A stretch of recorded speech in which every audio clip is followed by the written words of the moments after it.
검단 신도시 행복부동산의 유소영입니다. 오늘은 9월 28일 월요일이고요.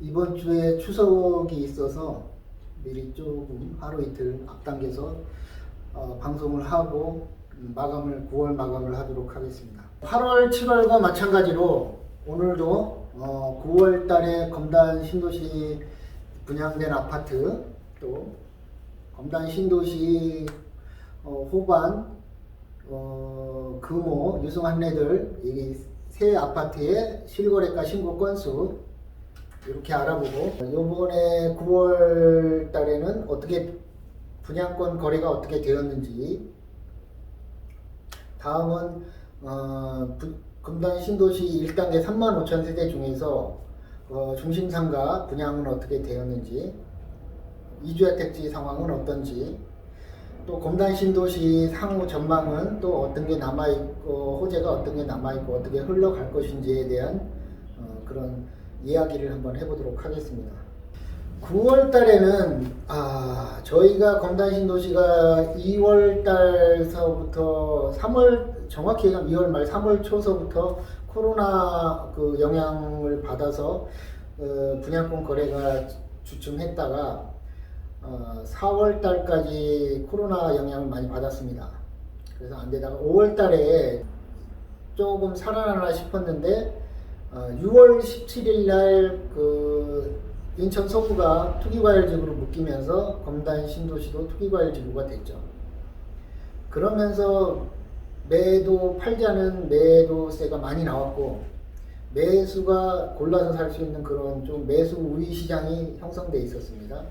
그러고 여름이 지나고 8월, 7, 8월이 지나고 7월 10날 그 보완책이 나오고, 기존의 검단 신도시 분양권을 갖고 있는 사람들에 대한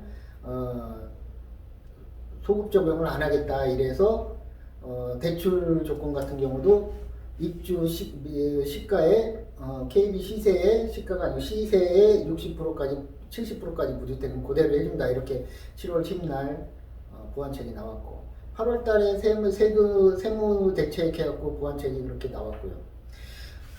그러면서 8월, 9월 초까지 매수 우위 시장이 됐습니다. 그래서 매수들이 전매를 하면은 신고를 다 한다 만다 이런 것도 있었고, 9월 달에는 검단 9월 10날인가요? 10일날인가요? 검단 신도시의 그 중심 업무지구 가운데 넥스트 컴플렉스라는 그런 그 지구가 있는데, 거기에 롯데 컨소시움하고 호반 컨소시움이 사업권 입찰이 있었는데, 발표가 되기를 그 롯데 컨소시움 쪽에서 사업권을 따갔습니다. 그 발표가 나서 매수 매도 시장도 손바닥 뒤집듯이 뒤바뀐 것 같아요. 매도들은 분양권을 걷어들이고, 매도로 내놨던 분양권을 걷어들이고 기존 주택을 팔고 입주를 한다는 그런 분들이 많았고, 매수들은 거의 패닉 상태가 돼 있죠. 중간에 진행됐던 계약들도 조금 많이 해지가 되고, 손바닥 뒤집듯이 또 뒤집어졌고, 조금 지나면 제가 예상하기에는 또 조금 뜸하다가 예를 들어서 지하철 노선도 나오고 그러면서 좀 많이 바뀌지 않을까 싶어요. 이런 부분에 대한 거는 실거래가 신고 건수, 중심상가 분양 이 소식을 전한 다음에 나중에 맨 마지막에 향후 전망이 어떻게 될 것인지에 대한 것을 말씀을 드리겠습니다. 검단 신도시 9월 달의 실거래가는 8월 달에 기존에 4건 금호가 돼 있었는데 추가로 5건이 돼서 9건이 됐고요. 9월 달에는 8건이 실거래가 신고가 됐습니다. 그리고 호반 베르디움은 호반 1차는 13건 8월 달에 됐다가 16건이 추가가 돼서 29건이 되고 9월 달에 21건이 됐습니다. 유승은 8월 달에 7건 발표했었는데 6건이 추가로 되고 9월 달에 16건이 추가로 됐습니다. 생각지 않게 또 많은 실거래가 거래가 됐는데 이 거래 10월 달 정도 거래까지는 분기점이 롯데 그 넥스트 컴플렉스 롯데 사업자 선정 발표 이전과 이후로 나눌 정도로 미리 계약했던 거는 10월 초까지는 명의 변경이 되지 않을까 이렇게 싶고요. 10월 말이라든지 11월 달 가서부터는 그때는 또 이제 실거래가 건수를 다시 봐야 될 것 같아요. 이 기존의 매수 우위 시장에서 제가 보기에는 또 뒤바뀌어서 매도 우위 시장이 되어서 이제 매도들이 실거래가를 신고를 하고 양도세를 다 실거래가로 신고를 한다고 하면 뭐 기존에 예를 들어서 피가 뭐 1억 2천에서 1억 5천 선에 나왔다 이게 이제 이 양도세가 55%인데 물론 이제 뭐 한두 사람 뭐 기존의 원분양자들 그 무주택자들에 대한 뭐 일반과세라는 것도 있긴 하지만 11월 달서부터 그거를 제외하고 55%가 적용이 된다 그러면은 세금을 전가해서 55%를 전가해서 본인은 1억 5천을 가져가려고 하겠죠. 프리미엄이 되면. 그러다 보면 이제 55% 하게 되면 3억이 넘어가게 되죠. 그렇게 가만히 보니까 프리미엄이 3억짜리들도 많이 나온다. 네이버 부동산 매물에.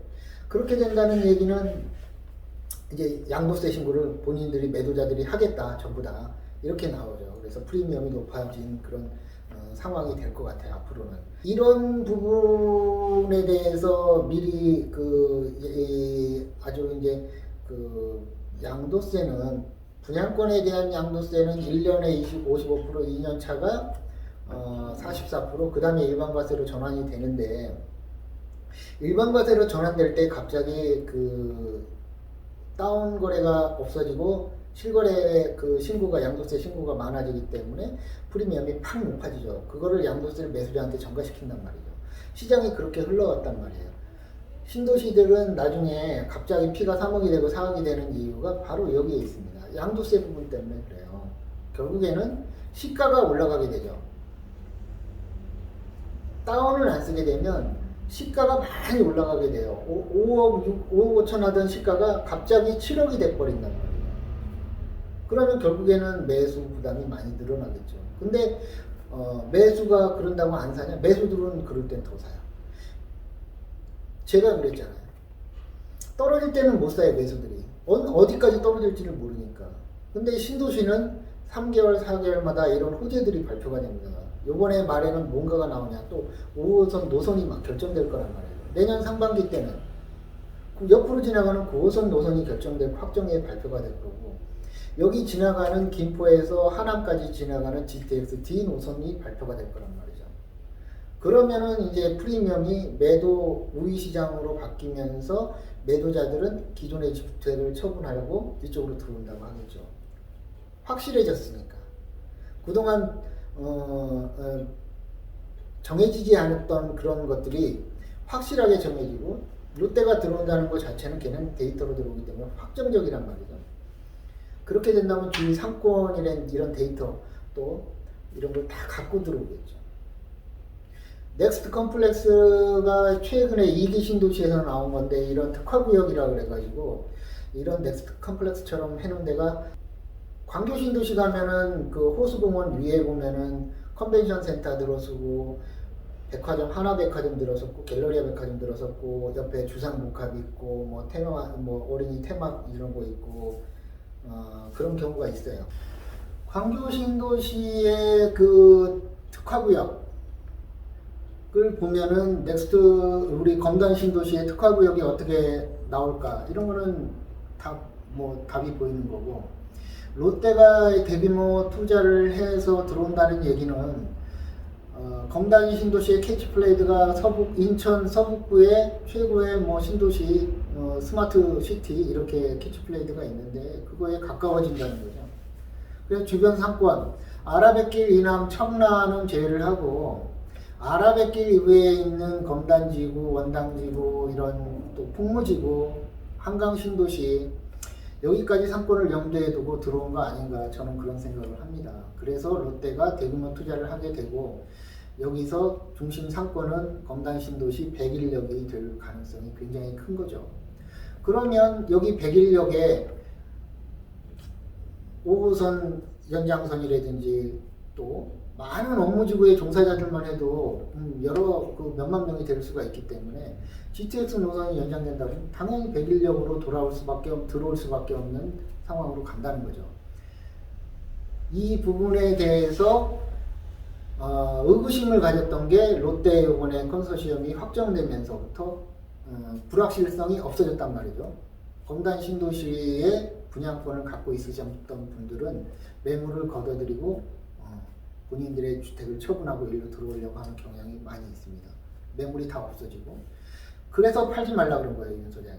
제가 그래서 이 검단 신도시의 미래는 광교나 동탄2나 여기 마곡이나 한강 신도시나 이렇게 보면 있는데 조금 저평가되어 있었다는 말이죠.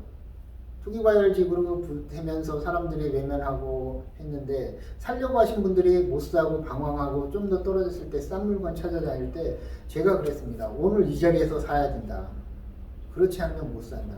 결국에는 롯데가 발표되고 나서 제가 그 당시에 청주에서 청주 오성역 KTX 대광 로제비앙 가가지고 작업하고 있을 때인데 상황이 정반대 손 뒤바뀜 되듯이 바뀌었단 말이죠.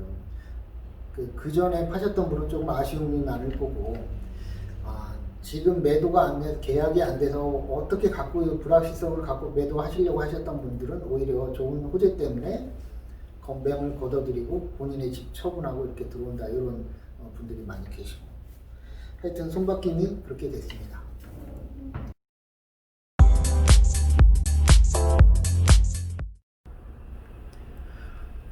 검단 신도시 1단계는 호반 베르디움 1차를 처음으로 해서 금호가 분양하면서 아파트는 거의 90% 정도의 분양률을 보이고 있고 내년 21년 6월 호반이 6월 입주인데 입주 기간은 7, 8, 9월이 되지 않을까 싶고요. 금호 같은 경우는 7월 입주인데 8, 9, 10월 달이 입주 기간이 되지 않을까 싶어요. 가운데 있는 우미리는 그 다음 해 1월 달로 예정이 되어 있고요. 그 전에 한신 더유하고 유승 한레들 또 대우 푸르지오 이렇게 입주를 합니다. 그 업무지구에 지금 금호 어울림 앞에 있는 이 업무지구 C-7, C-6, C-8 여기가 지금 분양이 시작돼 있고 여러 상가 분양업 시행사들이 지금 분양을 하고 있습니다. 이 상권도 괜찮고 건너편에 호반하고 우미린 사이에 요 상권 특히 C-12에 있는 사거리의 중심대로에 있는 요 부분 요 필지들이 분양을 시작했고요.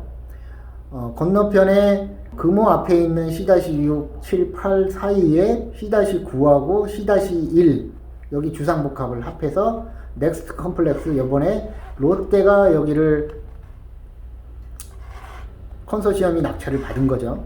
여기에는 백화점, 컨벤션 또 주상복합 아파트 어린이 테마공원 이런 식으로 해서 자유롭게 설계를 해갖고 특화구역이 돼서 들어올 겁니다.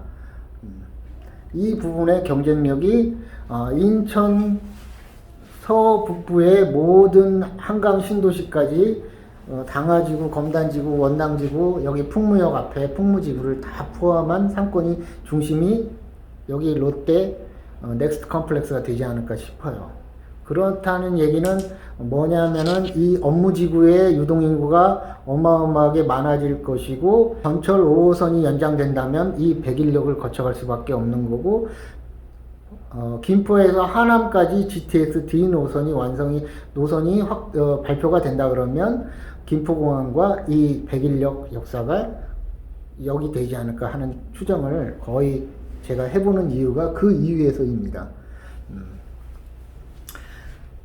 이렇게 지금 분양하고 있는데 이 안에서도 좋고 나쁘고 요즘에 코로나 때문에 상가 분양 시장이 굉장히 안 좋은데 이 C6, 8 많은 업체들이 분양을 하지만 실질적으로 공급이 단기간에 이루어지는 공급 과잉 현상이 일어나서 입주는 차례차례 정해져 있지만 공급은 과잉이란 말이죠. 상가 공급은.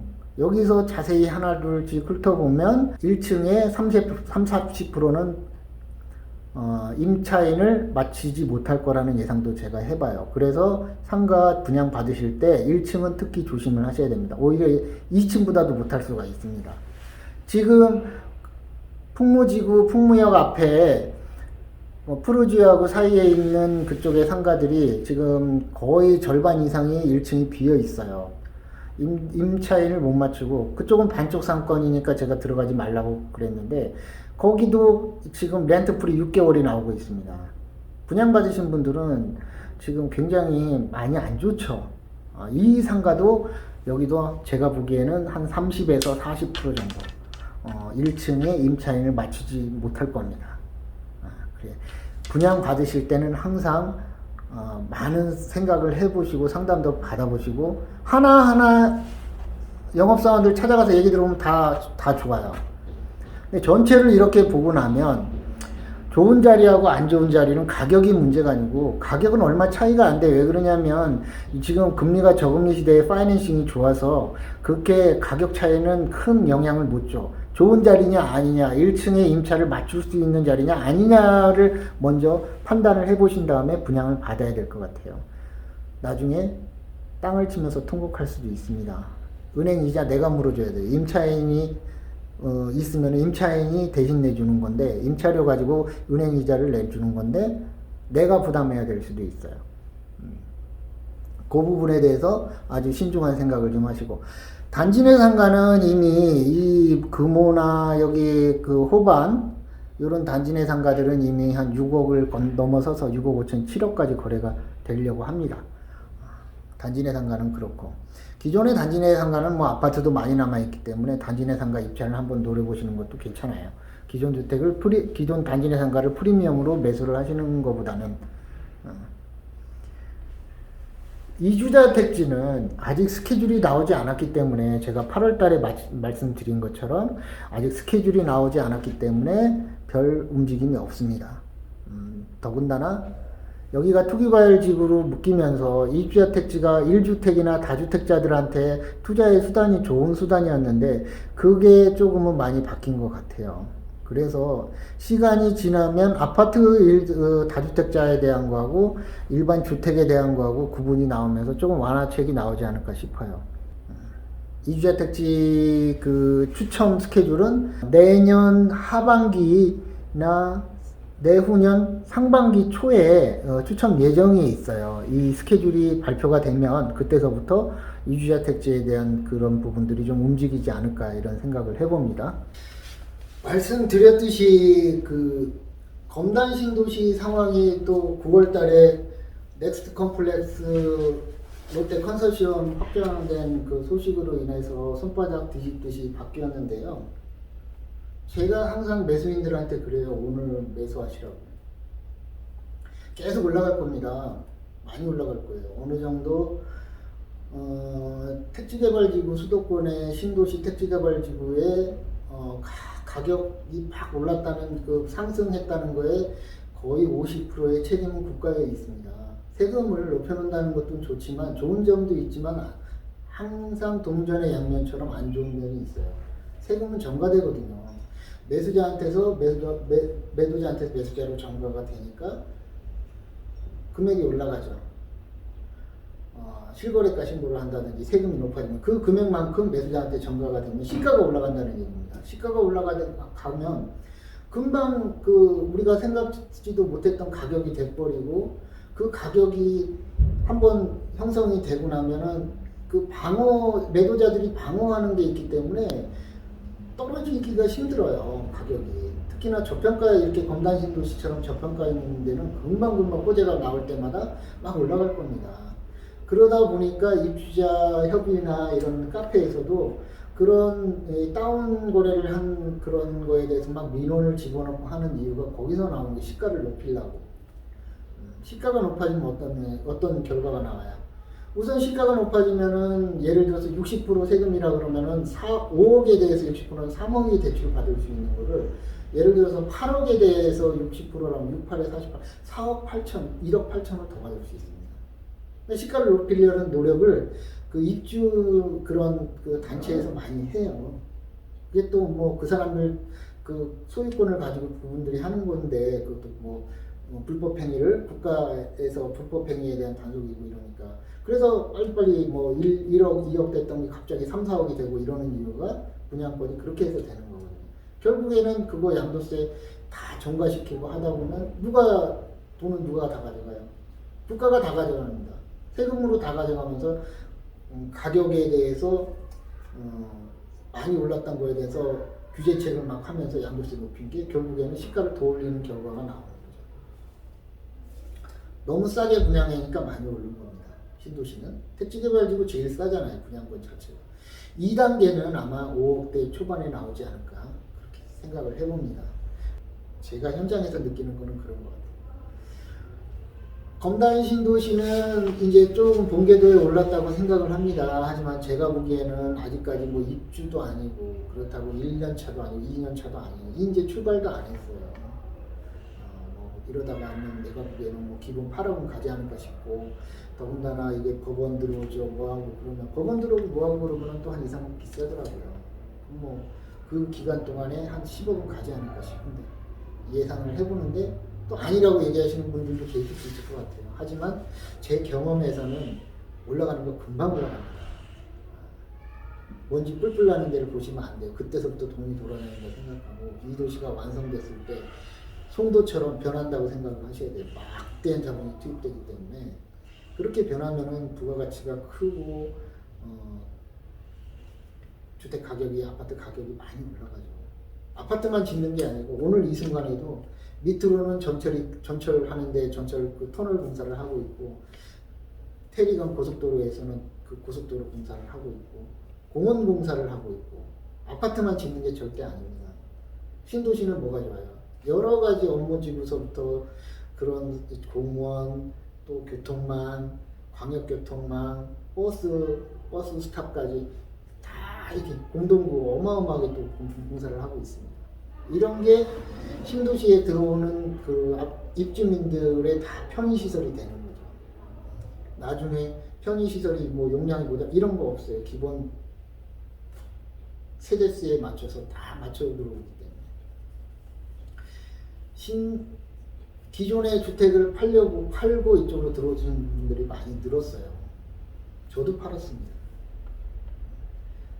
제가 틀릴 수도 있지만 제 경험에 의하면 신도시는 항상 좋아져 왔습니다. 분당 1기 신도시, 일산, 평촌서부터 부천, 부평 지금 마지막 내가 신도시라고 그랬잖아요. 검단 신도시 마지막 제일 중요한 단어 마지막 주택으로 아파트로 부의 불균형을 빠른 시일 내에 따라갈 수 있는 유일한 수단이 아파트일 수는 있어요. 지금까지 그래왔으니까. 부정에도 관계는 없어. 현실이 그렇게 돌아가고 있으니까. 그 중에서 검단 신도시 내가 항상 얘기해요. 마지막 신도시다. 마지막이라는 그 다음은 없다는 얘기예요. 입주하시기 전이라도 언제든지 하셔야 됩니다. 서울 시내보다 더 좋아질 수도 있어요. 판교나 광교나 동탄 또 하남 미사, 다산 그런 신도시처럼 됩니다. 시간이 지나서 밥 먹을 때도 어디에다가 투자를 해야 되고 내일은 어디에다 투자를 하면 내년에는 어디에다 투자를 해야 되고 이미 주식은 포화 상태가 됐어요. 지금부터 들어가신 사람들은 거의 돈을 잃고 나올 수 있는 확률이 많습니다. 원금을 주식에 30만 투자하는데 50% 15만 명은 원금을 까먹고 있어요. 내가 돈 번다는 생각보다는 까먹을 수도 있다는 생각을 좀 하시고 항상 거품이 끼면 마지막에 들어가면 루저가 될 수 있습니다. 아파트는 달라요.